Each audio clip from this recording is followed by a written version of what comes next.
ሰላም ጤና ይስጥልን የተከበራችሁና የተወደዳችሁ በዓለም ዙሪያ የምትገኙ ጣና ቴሌቪዥን ቤተሰቦች እንደምን ዋላችሁ።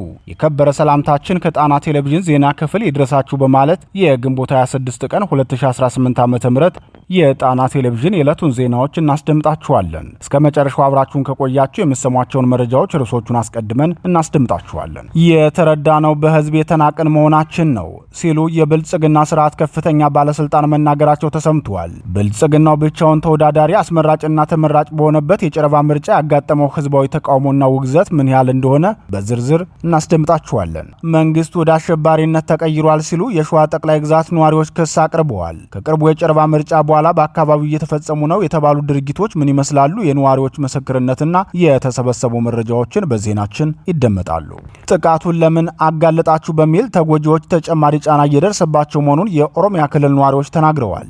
በምስራቅ አርሲ የደረሰውን ጅምላ ግድያ፣ የንብረት ውድመትና የተጎጂዎች አሳዛኝ ሁኔታ በዝርዝር ተዘጋጅቷል፣ ይቀርብላችኋል። የአማራ ፋኖ ብሔራዊ ንቅናቄ ለኦሮሞ ፖለቲከኞች ያቀረበው ጥሪ ትኩረት ስቧል። በምስራቅ አርሲ የደረሰውን ጥቃት በማውገዝ ብቻ ሳይወሰኑ መሬት የወረደ ተግባራዊ እርምጃ እንዲወስዱ የቀረበው ጥሪ ምን ይዟል? ዝርዝሩን በዜናችን ታገኙታላችሁ። ዜናውን ስሰማ ልቤ ተሰብሯል ሲሉ ብፁዕ ወቅዱስ አቡነ ማትያስ ተናግረዋል። በምስራቅ አርሲ በኦርቶዶክስ አማኞች ላይ ስለደረሰው ጅምላ ግድያ፣ የቤተ ክርስቲያናት ቃጠሎና የቅርስ ዘረፋ ፓትርያርኩ የሰጡትን መግለጫና ያስተላለፉትን መልእክት በዝርዝር እናቀርብላችኋለን። ክቡራትና ክቡራን የጣና ቴሌቪዥን አድማጭ ተመልካቾቻችን እነዚህንና ሌሎች ተያያዥ መረጃዎችን አሰናድተን ይዘንላችሁ ቀርበናል። አብራችሁን እንድትቆዩ እየጋበዝን ወደ ዝርዝር ዜናዎቹ እናልፋለን።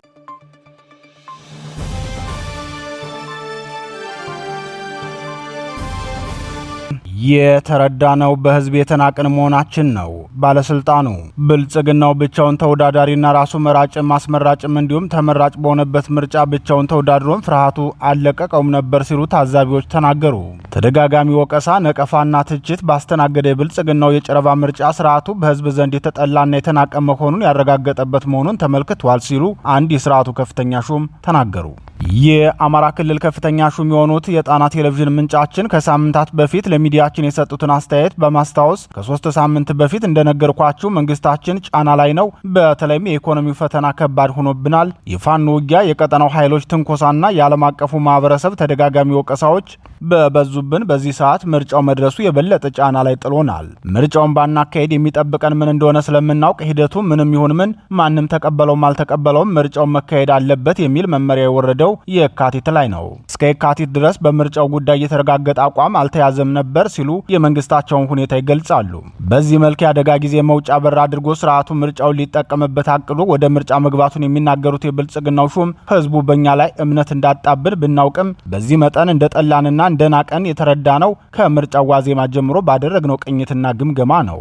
የፋኖን እንቅስቃሴም ስለተረዳን በበርካታ አካባቢዎች ምርጫው ቀድሞ እንዲጠናቀቅ መደረጉን ሳልደብቅ የምነግራችሁ ከህግና ከታሪክ ፍርድ ባላመልጥም ከህሊና ፍርድ ነጻ ለመሆን ነው። እኔ ለምሳሌ በተወዳደርኩበት ቦታ ምርጫው የተካሄደው አርብ ግንቦት 21 ቀን ነው ብለዋል። ከዚህ የባዲን ብልጽግና ሹም ንግግር ጋር የሚመሳሰል መረጃ ያደረሱን ደግሞ በሸዋ ጠቅላይ ግዛት ቀወት ወረዳ ነዋሪ የሆኑ ምንጫችን ናቸው። ምን አይነት ዘመን ላይ ደረስን? ተፎካካሪ በሌለበት እንዲህ የተፈረከረኩ ተፎካካሪ ቢኖርማ ምን ሊያደርጉን ነበር ሲሉ አስተያየታቸውን መስጠት ይጀምራሉ። ምንጫችን መረጃውን ሲቀጥሉም ከረፋዱ 3 ሰዓት ላይ በምርጫ ድንኳኑ ጋር ስደርስ የምርጫ ካርዴን አውጥቼ ቅጽ ስጡኝ ልምረጥ አልኳቸው። ምርጫ አስፈጻሚዋ ካርዴን ተቀበለችኝና ቀደደችው። ምን ነው ቅጹን ስጪ ስላት ምርጫው እኮ ቀድሞ አልቋል፣ ፋኖ ዙሪያውን ስለመጣብን ምርጫውን አያስመርጡንም ብለን ስለሰጋን ምናልባት ፋኖ ከተማውንም ቢቆጣጠሩት እንኳን አልተመረጠም እንዳይባል ኮሮጆ ታሽጎ ቀድሞ ደብረ ብርሃን ከተማ ተልኳል አለች ስትል ያለምንም ሀፍረትና ፍርሃት ነገረችኝ ብለዋል። በቦታው ምርጫ አስፈጻሚዎች ቡና ፍልተው ጨዋታ ላይ እንደነበሩ የገለጹት የጣና ቴሌቪዥኑ ምንጫችን ምርጫ አስፈጻሚዋም ይልቅ የሚያዋጣህን ቡና ጠጣና ሂድ ብላ እንደነገረቻቸው ተናግረዋል። ድንኳኑ ውስጥም ከቡናና ከአስፈጻሚዎቹ ውጭ ሌላ ምንም አይነት ቁስ እንደሌለ ምስክርነታቸውን ሰጥተዋል። በዚህ መልኩ የተካሄደውን የጨረባ ምርጫ ብአዴን ከትናንት ጀምሮ ከክልል እስከ ወረዳ ተሰብስቦ የምርጫ ግምገማ ሲያደርግ ውሏል።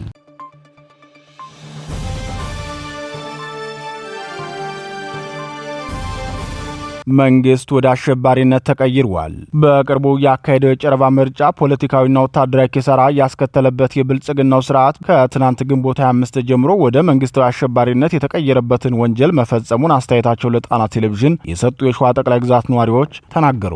ፋኖ በተቀናጀ መንገድ በከፈተበት ጥቃት ህዝባዊ ቅቡልነት ስላሳጣው ብስጭት ውስጥ ገብቷል ሲሉ አስተያየታቸውን የሚሰጡት ምንጫችን የምርጫ እቅዱ በአብዛኞቹ የሸዋ ከተሞች ስለከሸፈበት ህዝብን ወደ ማሸበር ተሸጋግረዋል። መንገዶች ሁሉ ተዘግተው ህዝባዊ ቁጣዎች ተነስተዋል። ገበያዎች ተበትነው መናኸሪያዎች ዝግ ነው ውለዋል። ከአዲስ አበባ ደብረ ብርሃን፣ ሸዋሮቢት፣ ምንጃር፣ አረርቲ፣ መራቤቴ፣ አለም ከተማ፣ በይፋት፣ አንጾኪያና ጣዬ በመንዝ ቀጠናና በሌሎች ወረዳዎች ተመሳሳይ እንቅስቃሴዎችን በማገድ በበቀል ሹፌሮችን በማሰር ህዝብን በማንገላታትና በማሰር የበቀል በትሩን ሲያሳርፉ ውለዋል በማለት ተናግረዋል። ነገር ግን ከዚህና መሰል እኩይ ተግባራቸው የማይፋቱ እንደሆኑ ብናውቅም የህዝባችንን ዕለታዊም ሆነ ዘላቂ መብትና ህልውና ለማስከበር ባገዛዙ ሰራዊትና ካድሬ ላይ ከወትሮ የበለጠ እርምጃችን ይቀጥላል ሲሉ የግንባር መረጃችን ምንጭ ጠቅሰዋል። ይህ ወንጀል ከክልል እስከ ወረዳ መንግስትነቱን ያጣው የብአዴን ብልጽግና መዋቅር ካድሬዎች መክረው ያደረጉት ነው ሲሉ ገልጸው የመንግስት ሚናን እጫወታል የሚል ኃይል የፈጸሙት ነውር በዚህ ብቻ አያበቃም። መንገድ፣ መገልገያ ተቋማትና አምቡላንስ ሳይቀር ከእንቅስቃሴ አግደው ህመምተኞች ለከፋ አደጋ ተጋልጠዋል። ሆስፒታል የሄዱ ታማሚዎችንም ፋኖ ያክማችሁ በማለት በወታደር ሲንገላቱ ውለዋል ሲሉ ገልጸዋል። ብልጽግናው በጨረባ ምርጫ ድግሱ የደረሰበት ኪሳራ ከፍተኛ መሆኑን በተለያየ አጋጣሚ ተገልጿል። የኦሮሞ ፖለቲከኛውና ከ12 ዓመታት በፊት ክርስቲያኖችን በእኔ የትውልድ አካባቢ አሩሴ ቀና ብለው እንዳይሄዱ በሜንጫ እንላቸዋለን ብሎ ተናግሮ የነበረው ጀዋር የአሩሴውን ግድያም ብልጽግና በምርጫ የደረሰበትን የፖለቲካ ስብራት ለመጠገን የተጠቀመው ነውር ነው ይላል።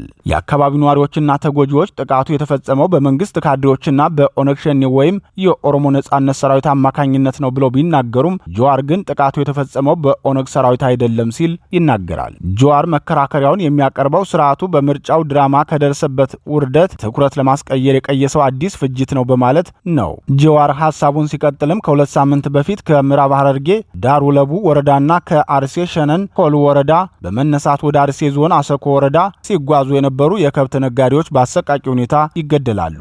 የመንግስት ካድሬዎችና የጸጥታ አካላት ግድያውን የፈጸሙት ፋኖ አስርጎ በማስገባት በአካባቢው የሚኖሩ የአማራ ማህበረሰብ የሚንቀሳቀሱ ታጣቂዎች ናቸው የሚል ወሬ አናፈሱ። የአማራ ተወላጆችንም አፍሰው አሰሩ። ትናንት ደግሞ በዚሁ በአስኮ ወረዳ የአማራ ተወላጅ የሆኑ ሰዎች ተገደሉ።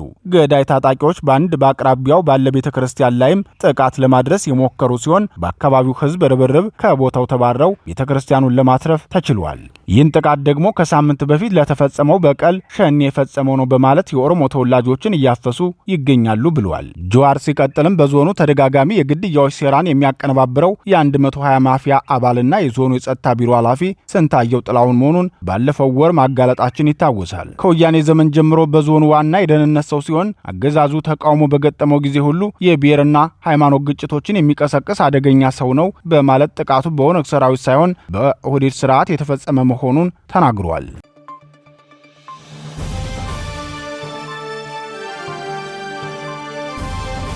ጥቃቱን ለምን አጋለጣችሁ?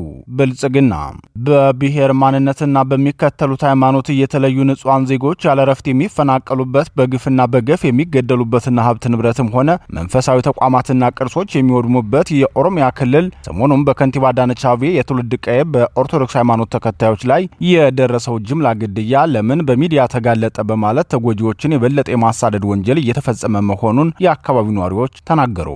የኦህዴድ ብልጽግና መንግስት ያደራጀውና ረቢ ኦላ የተሰኘ የጸጥታ ኃይል በአስኮ ወረዳ እየተፈጸመ ያለውን ጥቃት እንዲያስቆም ቢላክም የሲቪል እርዳታ እንዳይገባ መከልከሉ ተገልጿል። ከ40 በላይ የኢትዮጵያ ኦርቶዶክስ ተዋሕዶ ቤተክርስቲያን ምዕመናን በግፍ የተገደሉበት፣ አብያተ ክርስቲያን የተቃጠሉበትና በአሰሺዎች የተፈናቀሉበት የአሩሲው ጥቃት በርካቶችን ያስቆጣ ሆኗል። ይህ መሆኑ ደግሞ የአካባቢውን ሕዝብ የደረሰበት ጥቃት እንዳይጋለጥ የሲቪክ ማህበራት ጥቃቱ ወደ ተፈጸመበት ቦታ እንዳይገቡ እየተደረገ መሆኑን የደረሰን መረጃ ያመላክታል።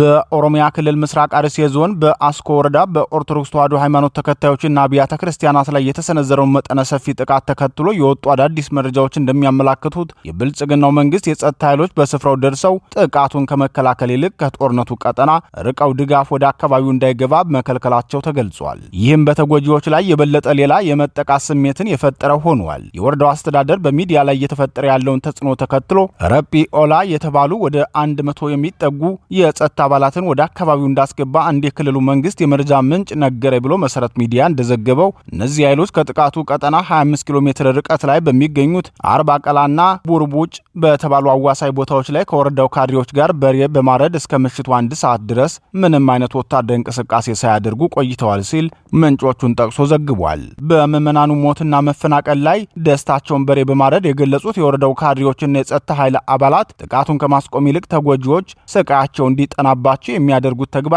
ወንጀሉ በስርዓቱ መዋቅራዊ ድጋፍና እቅድ ተይዞለት የተፈጸመ መሆኑን ያሳያል ሲሉ ምንጮች ተናግረዋል። ከዚህ በተጨማሪ ከተያያዥ ደጋማ ክፍሎች ንጹሃን ወገኖችን ለመርዳት የወጡ የክርስቲያን ማህበረሰብ አባላትን እነዚህ የጸጥታ ኃይሎች የተሻለ የጦር መሳሪያ የታጠቁ በመሆኑ በጉልበት መንገዱን በመዝጋት እንዳያልፉ መከልከላቸው በአካባቢው ነዋሪዎች ዘንድ ከፍተኛ ስጋትና ጥርጣሬ ፈጥሯል ብለዋል። ከግንቦት 23 ጀምሮ በአስኮ ወረዳ የተጀመረውና በተደራጀ መልኩ የተዘነዘረው ይህ ጥቃት እስካሁን ከ50 በላይ ሰዎችን ሕይወት እንደቀጠፈ ተረጋግጧል። ከ300 በላይ የሚሆኑ ንጹሃን ደግሞ ያሉበት ባለመታወቁ ሳይገደሉ አይቀሩም የሚል ግምት እየወጣ ነው። ጥቃቱን የፈጸሙት የሸኔ ታጣቂዎች ቀደም ሲልም ጠለታ ገብርኤል በሚባለው አካባቢ ከ7 ጊዜ በላይ ተመሳሳይ ጥቃቶችን ሰንዝረው የነበረ ቢሆንም የአሁኑን ጥቃት ለየት የሚያደርገው ታጣቂዎቹ ከመርቲ ወረዳ፣ ከፈንታሌ ወረዳ፣ ከከረዩና ከኢቱ ተሰባስበው ከ3000 በላይ ኃይል በመያዝ በአሰኮ ወረዳና አካባቢው ላይ መጠነ ሰፊ ወረራ መፈጸማቸው ነው። በዚህም ምክንያት ብዮ ቀበሌ፣ ጠለታ ገብርኤል፣ ኮፍቴ መድኃኔዓለምና አካባቢው ሙሉ በሙሉ የወደሙ ሲሆን በኢሬቻ ሚካኤል፣ በሱንቴ ማርያም፣ በሌንጫ ኦዳ፣ በኳስ ድሬ፣ በአርባ ቀላና በውራምቡስ አካባቢዎች ተስፋፍቶ ይገኛል። ታጣቂዎቹ አካባቢው ሙሉ በሙሉ ከበው ሰው እንኳን እንዳያመልጥ እያደረጉ ጭፍጨፋ እየፈጸሙ መሆኑን ነዋሪዎቹ በከፍተኛ ድንጋጤ ገልጸዋል ሲል ሚዲያው ዘግቧል። ያለፉትን 8 ዓመታት ያለማቋረጥ የንጹሃን ግድያ፣ የሀገር ምልክት የሆኑ ሐውልቶች መፍረስ፣ የቤተ አምልኮዎች መቃጠል፣ የሃይማኖት መሪዎች በግፍ መገደልና ዜጎች በብሔር ማንነታቸውና በሚከተሉት ሃይማኖታቸው እየተለዩ ጥቃት የሚፈጸምባቸው ኦሮሚያ ክልል ነው። በክልሉ ይህ ሁሉ ጥቃት የሚፈጸመው ደግሞ በስርዓቱ ቀጥተኛ ተሳትፎና ለታጣቂዎች ስልታዊ የትጥቅና የመረጃ ድጋፍ በማድረግ ጭምር ነው። የሰሞኑን የአሩሴ ጥቃት የፈጸመውና በአንዳንድ የአማራ ዲያስፖራ ፖለቲከኞች ዘንድ ከፋኖ ጋር ቢቀናጅ መልካም ነው የተባለለት የኦነግ ሸኔ ታጣቂ ቡድን ከኦህዴድ የጸጥታ መዋቅር ጋር በመናበብ የፈጸመው መሆኑ ታውቋል። በዚህ ጥቃት ዙሪያ ቢቢሲ አማርኛው በዘገባው በአካባቢው ጥቃት የደረሰባቸው ግለሰቦች በሃይማኖታቸው ብቻ ቤታቸው እየተለየ ተቃጥሏል፣ ንብረታቸውና ከብቶቻቸው ተዘርፈዋል ብሏል። ሆኖም የአካባቢው ባለስልጣናት የተፈጸመውን ጥቃት አናውቅም ማለታቸውን ዘግቧል። በጥቃቱ የ101 ዓመት ዕድሜ ያለው ጠለታ ገብርኤል ቤተ ክርስቲያን ሙሉ በሙሉ በእሳት መውደሙንም አስታውቋል። ጥቃቱ የተፈጸመበት የአርሴና ሶማሌ ክልል ጅግጅጋ አህጉረ ስብከት ሊቀ ጳጳስ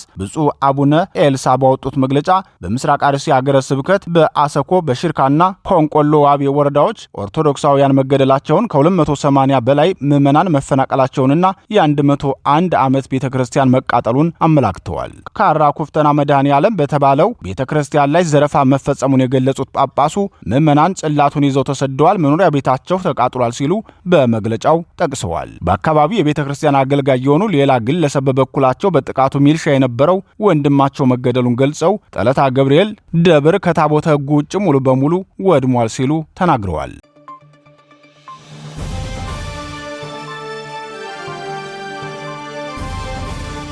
የአፋብን ጥሪ ለኦሮሞ ፖለቲከኞች።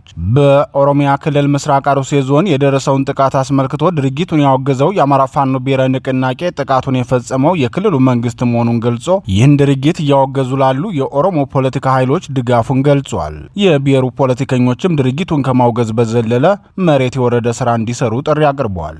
የአማራ ፋኖ ብሔራዊ ንቅናቄ በኢትዮጵያ ኦርቶዶክስ ተዋሕዶ ቤተክርስቲያን ምስራቅ አርሲ ሀገረ ስብከት ስር በሚገኙ ወረዳዎች ነዋሪ የሆኑ የቤተ ክህነቱ ታላላቅ አባቶች ካህናትና ምዕመናን ላይ በደረሰባቸው ጭፍጨፋ ከፍተኛ ሐዘን የተሰማ መሆኑን ገልጾ በጥቃቱ የደረሰውን የጉዳት መጠንም ከሀገረ ስብከቱ ሊቀ ጳጳስ የተሰጠውን መግለጫ በመጥቀስ የጉዳቱን መጠን አፋብን በመግለጫው ዘርዝሯል። የአማራ ፋኖ ብሔራዊ ንቅናቄ በመግለጫው አክሎም አርሲን ጨምሮ የሃይማኖት የቋንቋና የማንነት ብዝሃነት ባለባቸው አካባቢዎች ላይ የመደበኛ ኃይሎችን በማደራጀት በዜጎች ላይ ሽብር የሚፈጽመው የብልጽግና አገዛዝ መሰል የዘር ማጥፋት ወንጀልን በግልጽና በስውር ሲፈጽም ይህ የመጀመሪያው አይደለም። በዚህ ዓመት በምስራቅ አርሲ ዞን በብዙ መቶዎች የሚቆጠሩ ኦርቶዶክሳውያን በተመሳሳይ መንገድ ተገድለዋል። በርካታ ምዕመናንም የደረሱበት አይታወቅም። በመሆኑም ይህ ጉዳይ ለህዝብ ጆሮ እንዲደርስ ያደረጉ የሚዲያ አካላትንና የተፈጸመውን የሽብር ተግባር ያወገዙ የፖለቲካ ኃይሎችን እያመሰገን ጨፍጫፊውን የብልጽግና ስርዓት ለማስወገድ እየታገላችሁ ያላችሁ የኦሮሞ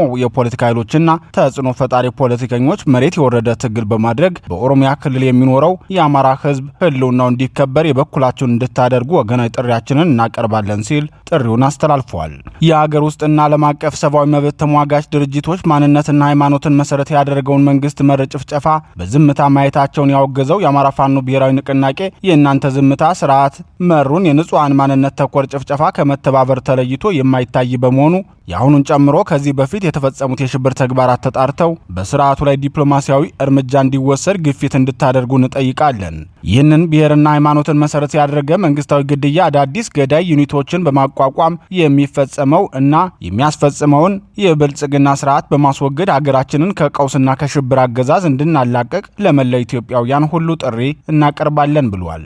የኢትዮጵያውያን ሁሉ መከራ የሚቆመው በብልጽግና መቃብር ላይ ብቻ መሆኑን ያስታወሰው የአማራ ፋኖ ብሔራዊ ንቅናቄ ለዚህም ሁሉም ኢትዮጵያውያን በጋራ ስርዓቱን እንዲፋለሙት የጠየቀ ሲሆን ለዚህም ፋኖ ተባባሪ መሆኑን ገልጿል። በኦርቶዶክስ ተዋሕዶ ሃይማኖት ተከታዮች ላይ የተፈጸመው ጅምላ ግድያ ይህ የመጀመሪያው አለመሆኑ ይታወቃል። ከዚህ በፊትም በተደጋጋሚ ጊዜ በዚህ ቀጠና ዜጎች በኦርቶዶክሳዊ ሃይማኖታቸው ምክንያት ብዙ ጊዜ ግፍ፣ ስቃይ፣ መሳደድና መፈናቀል ሲደርስባቸው ቆይቷል። ይህ ወንጀል በተጠናከረ መንገድ መፈጸም ከመጀመሩ በፊት ጀዋር መሐመድ በኔ ሰፈር ቃፊር እንደፈለገ አይኖርም፣ ቀና ብሎ እንዳይሄድ በሜንጫ ነው የመታ ነው፣ እናንተም በየአካባቢያችሁ ይህንን ማድረግ ካልቻላችሁ አትከበሩም በማለት ቀስቀሳ ማድረጉ አይዘነጋም።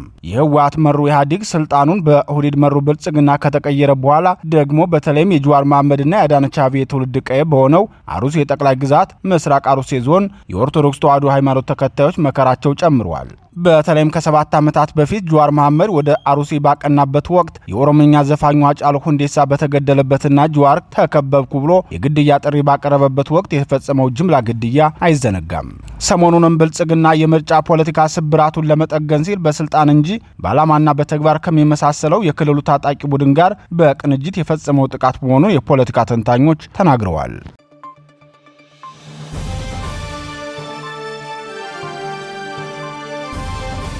መርዶውን የሰማሁት በተሰበረ ልብ ነው። አቡነ ማትያስ በኦሮሚያ ክልል አሩሲ ጠቅላይ ግዛት ምስራቅ አሩሲ ዞን በኢትዮጵያ ኦርቶዶክስ ተዋሕዶ ሃይማኖት ተከታዮች ላይ የደረሰውን ጅምላ ግድያ፣ የቤተ ክርስቲያን ቃጠሎና የንዋየ ቅዱሳትን ዘረፋ ጨምሮ አጠቃላይ የተፈጸመውን መዋቅራዊ ጥቃት ዜናውን ስሰማ ልቤ ተሰብሯል ሲሉ አባ ማትያስ ቀዳማዊ ፓትርያርክ ርዕሰ ሊቃነ ጳጳሳት ዘኢትዮጵያ ሊቀ ጳጳስ ዘአክሱም ወዕጨጌ ዘመንበረ ተክለ ሃይማኖት ገለጹ። ብፁዕ ወቅዱስ አቡነ ማትያስ ቀዳማዊ በአርሲ ሀገረ ስብከት በኦርቶዶክሳውያን ምዕመናንና በአድባራት ላይ የደረሰውን አሰቃቂ ጥቃት በማስመልከት ጥብቅ አባታዊ መልእክት ባስተላለፉበት መግለጫቸው የደረሰውን መከራ የሰማሁት በተሰበረ ልብ ነው። በአርሲ ምድር በተደጋጋሚ የሚፈጸመው ግፍ በሁላችንም ዘንድ እስከ መቼ የሚል የቁጭትና የሐዘን ጥያቄ ፈጥሯል ብለዋል። በአርሲ ሀገረ ስብከት ስር በሚገኙ በአሰኮ፣ በሽርካ፣ በሆንቆሎ፣ በዋቤና በሙኔሳ ወረዳዎች ላይ በተሰነዘረው በዚህ ጥቃት 100 ዓመታት ያስቆጠረው የጠለታ ቅዱስ ገብርኤል ቤተክርስቲያን መቃጠሉን፣ የካራ ኩፍቴና መድኃኔዓለም ቤተክርስቲያን መዘረፉን፣ በርካታ ምዕመናን በግፍ መስዋዕታቸውንና በመቶዎች የሚቆጠሩ ወገኖች ከመኖሪያ ቀያቸው መፈናቀላቸውን ብፁዕነታቸው በመልእክታቸው አረጋግጠዋል። ቅዱስነታቸው በዚሁ በመልእክታቸው አክለውም ለስርዓቱ መሪዎች ባቀረቡት ጥሪ በስልጣን ዘመናችሁ ለዜጎች ደህንነት በምትከፍሉት ዋጋ ታሪክ ይጠይቃችኋል በማለት የጥቃት ሰንሰለቱን በአስቸኳይ እንዲያስቆሙና ወንጀለኞችን ለሕግ አሳልፈው በመስጠት ከታሪክ ባለዳነት እንዲድኑ አሳስበዋል። ይህ በእንዲህ እንዳለ በአሩሲ የጠቅላይ ግዛት የተፈጸመው መዋቅራዊ ጥቃት በእጅጉ እንዳሳዘነው አርቲስት ቸርነት ወልደ ገብርኤል ቁጣውን ገልጿል። በርካታ አርቲስቶችና ታዋቂ ግለሰቦችም ቁጣቸውን የገለጹ ሲሆን አርቲስት ቸርነት በመልእክቱም የጎዳና ላይ መብራቱ ብቻ ሳይሆን የዜጎች ደህንነት ሊቀድም ይገባል፣ የሚፈጸመውን ጥቃትም ለማስቆም የመንግስት ቸልተኝነት ወይም ተባባሪነት ካልሆነ በስተቀር ከመንግስት አቅም በታች አይደለም ብለዋል። አይናችን እያየ በቁም እየሞትን ነው ሲል የተናገረው አርቲስት ቸርነት ወልደ ገብርኤል በዚህ ሰዓት በጣም ከፍቶኛል፣ ባለቤት የሌለው አገር እስኪመስል ድረስ የህዝብ እልቂት በየቀኑ እያለቁ ነው ሲል ተናግሯል። ከምርጫም ከአምፖልም ሰላምና መኖር ይበልጣል፣ የምንሰማው ዜና ሁሌ ክፉ ነው ሲል ታሪካዊ መልእክት ያስተላለፈው አርቲስት ቸርነት ያስተላለፈውን ታሪካዊ መልእክት ተከታትለን እንመለስ። ሰላም ወገኖቼ እንደምን አላችሁ? አርቲስት ቸርነት ነኝ። ገጣሚ ቸርነት ወርሳሊ ቸርነት አሁን ብቅ ያልኩበት ምክንያት የእውነት ከፍቶኝ ነው። በዚህ ልክ የሆነ ባለቤት የሌለው ሀገር እስኪመስል ድረስ ምስራቅ አርሲ ምስራቅ አርሲ እንዲህ እየተተነተነ ቦታቸው እየተነገረ ሰው የታረደበትና የተገደለበት ቤቶቻቸው የተቃጠሉበት እየተነገረ መንግስት መንገር ሰራ እንዲህ አዋሳ አሪፍ ሆነች እንዲህ አሪፍ ሆነ ምናምን እንዳላለን በጣም በትልቁ ደግሞ ወገን ሰው ሽማግሌ ካህን እየታረደ ክርስቲያን እየታረደ የሚጣልበት ሀገር ነው። አድርንቀን ሳንጨርስ ሀዘናችን ይበዛል። ባለቤት የሌለው ሀገር ነው የሚመስለው። ምንድነው ከመንግስት አቅም በላይ ሆኖ ነው እነዚህ ሰዎች? አልመሰለኝም። እኔ ምንም ከመንግስት አቅም በላይ ሆኖ አይደለም። ምን ማለት ነው? ሰላም አይቀድምም? ምረጡን ምናምን እንዲናረግላችኋለን ምንም በቃ ሰላም ካልሰራ መንግስት አንደኛው ስራው ሰላም ነው እንዴ? አብረን ለምን አናደንቅም? ከንትን እኮ መንገድ መሄድ ተጀመረ ሰላም ሆነ ለምን አንልም? በዚህ መንገድ ላይ ወንድ የሆነ ሽፍታ የለም አሁን ለምን አንልም? ባሎቻቸው ተይዞባቸው ወርቃቸውን ሽጠው ተበድረው ተለክተው ዘመርስ ከምናምን ለምነው 1.5 ሚሊዮን ብር ይዘው ሲሄዱ ፖሊስ ያዛቸውና ወላ ሴቶቹን እነዛ ታስረዋል። ብር ይዘው የሚሄዱትን ደግሞ ፖሊስ ወሰደባቸው ብሩን፣ እነሱንም አሰሯቸው። ምን ሰማው ዜና ሁሌ ክፉ። መንገድ መጠበቅ አልተቻለም። ሰው በሰላም ገብቶ መውጣት አይችልም። እንዲህ ነው የሚሆነው ሁሌ። እንዲሰራንላችሁ ምረጡን፣ ሰላም ስሩለት፣ እባካችሁ ሰላም ስሩለት። የሚታረደው ይቁም። በእምነቱ ምክንያት የሚሞተው ይቁም። ስለዚህ ሰው ስለሚሞተው ሰው የውሸት ሳይሆን የእውነት ከልቡ የእውነት ወጥቶ የሚከላከልለት የሚሞትለት ይቀመጥ ቦታው። ወይ ራሳቸውን እንዲከላከሉ የሚደረገው ነገር ይደረግ። ራሳቸውንም መከላከል አይችሉም። መሳሪያ አልታጠቁም፣ ኦር በሆነ ነገር አልተደራጁም። አረመኔ በመጣ ቁጥር ሙት እኛም ማዘናችን እስከ መቼ ይቀጥላል? ይሄ ነገር ትክክል አይደለም። የእውነት የሚቀድመው እሱ ነው። ከተማ ከምሰሩ ያደረግነውን ከምናደርግ ሰላም ይምጣና እናጨብጭብላችሁ። አሁን ሰላም ነው አገሩን በል። ስራችሁ የእናንተ ነው። ይሄ የመንግስት ስራ ነው። ስራችሁን ስሩ። አድንቁም ብቻ አትበሉ። የሚደነቅ ነገር ትልቁ የሚደነቅ ነገር አገር መስራት ነው። ሰላም መስራት ነው። ሰው ወጥቶ እንዲገባ በሰላም ገብቶ ወጥቶ የፈለገበት ሀገር ደግሞ ሄዶ ሰርቶ የሚበላበት ይሄ ሲሰራ ነው። እንደዚህ አይነት ነገር አላየንም። ታውቃላችሁ እናንተም። ጠብቁት። ሰው ከሌባ ይልቅ ፖሊስ ይፈራል። ጠብቁት። ራሳችሁን እዩ። እንዴት ሰው አገሩ ላይ እንዴት ታርዶ ይሞታል? ካህን ከእግዚአብሔር ምን ማለት ነው? ይሄ ዜጋ እኮ የሚሰራው አንደኛው ዜጋን እኮ የሚሰራው ትምህርት ቤት እንደማለት ቤተክርስቲያን እኮ ነው። ግብረ ገብ የሚያስተምርልን እኮ ቤተክርስቲያን ነው። ሽማግሌ ፈርቶ እናት አክብሮ የሚኖረው እኮ ሰው እምነት ሲኖረው እኮ ነው። ሞራል ቫሉ የሚማሩበት ቦታ እኮ ማስኪድ ቤተክርስቲያን ውስጥ ነው። ምንድነው እየተደረገ ያለው? ይሄኛው እኮ ነገር መንግስትን በትልቁ የሚያገዝ ኢንስቲትዩሽን እኮ ነው። አርዶ መጣል ምን ይባላል? ማቃጠል፣ 100 ዓመት የቆየ ቤተክርስቲያን ማቃጠል፣ ሰውን መግደል፣ ከሳምንት ሁሌ አዲስ እርድ እያመጣን አንድ ላይ መቅበር።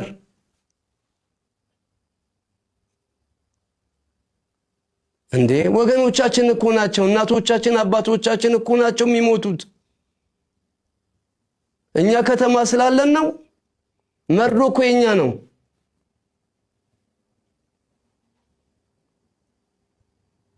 እባካችሁ ስለ ጉልበታችሁ አምላክ ይህን ህዝብ ጠብቁት። ስራችሁን ስሩ። ይሄ መብራት በመብራት አርጋችሁ እንድናጨበጭብ እንደሱ ብቻ አትፈልጉ። መልካም እሱም ግን ትልቁን ስራ ስሩ። እንባችን አታብዙብን። እንዴ ትክክል አይደለም፣ ፈጽሞ ትክክል አይደለም። እባካችሁ ባለስልጣኖቻችን ቁጭ ብላችሁ ተወያዩ። ከናንተ አቅም በላይ አይደለም ይሄ ነገር። አላችሁበት እስክትባሉ ድረስ ራሳችሁንም ማሳለፋችሁ አትስጡ። እባካችሁ እንዴ የእውነት መሮናል።